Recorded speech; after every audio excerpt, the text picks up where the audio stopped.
Today we're going to install an Aeromotive Phantom EFI style returnless pump. We're going to use this cutaway tank for the purposes of the demonstration.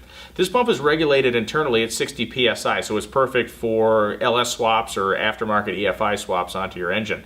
A couple of quick tips before we get going. One is the fact that when you choose a location for the Phantom, you want to make sure you avoid any baffling in the tank, and you also want to make sure that you're away from the fuel level sending unit. The last thing, make sure you're at the furthest back you can be in the tank in the deepest part. Oh, by the way, this little thing I got in my hand, this is the ticket right here. This is the valve that sets that line pressure at 60 psi. Let's start the install. So now that we've selected our location at the back of the tank, we drilled a small pilot hole, and now it's time for us to drill our 3 1/4 inch hole to load the Phantom into the tank.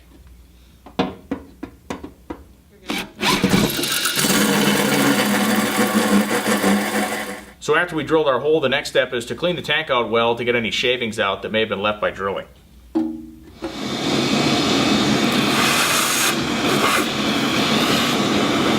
So now that we've cleaned out the tank, the next step is to use this installation tool, which we're going to drop into the hole we just drilled.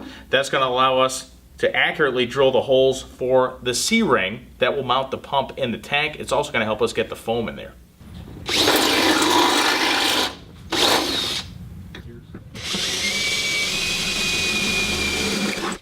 So the next step requires a tape measure. What you're going to do is take your tape measure, drop it in the tank, and get a measurement of the tank's depth. For 2 reasons. One is you need to take the spine of your Phantom fuel pump and cut it to be 1 inch shallower than the tank's depth. So if the tank is 6 inches deep, you want this thing to be 5 inches. The other thing you need to do is cut your foam. The foam needs to be actually 1 inch taller than the tank's depth. So again, if it's a 6-inch tank, you want this to be 7 inches tall because you want to have some compression and strength as this foam is pressing against the top and bottom of the tank. Now that we've cut our foam, the next step is going to be to go ahead and drop in the C-ring. And if you're wondering if there's some sort of magic involved here because the ring appears to be larger than the hole, there isn't. That's why it's a C-ring. Note the notch right there. Simply slides in, rotate it around, and it drops literally right into the tank. So with our C-ring installed, next we go back to our installation tool, drop it down in the studs, and the taper design of this is going to help us get our foam into the tank. And foam, squash it up and get ready to send it through.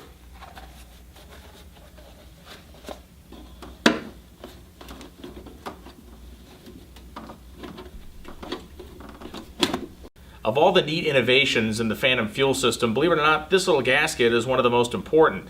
Most fuel tanks are corrugated or they have an irregular surface on top. And because of the pliable material of this gasket, it's going to help seal and form to those different areas. We simply drop it over the studs and get ready to tighten stuff down. So the last step in the process is actually twofold. The first thing you need to do is attach the pump to the spine that you've cut to length. And then the second thing is just going to be dropping the pump assembly into the tank. One thing to remember, you can clock this in any direction you want. You want to clock it in a direction that makes it easier for you to plumb these dash 6 fittings in.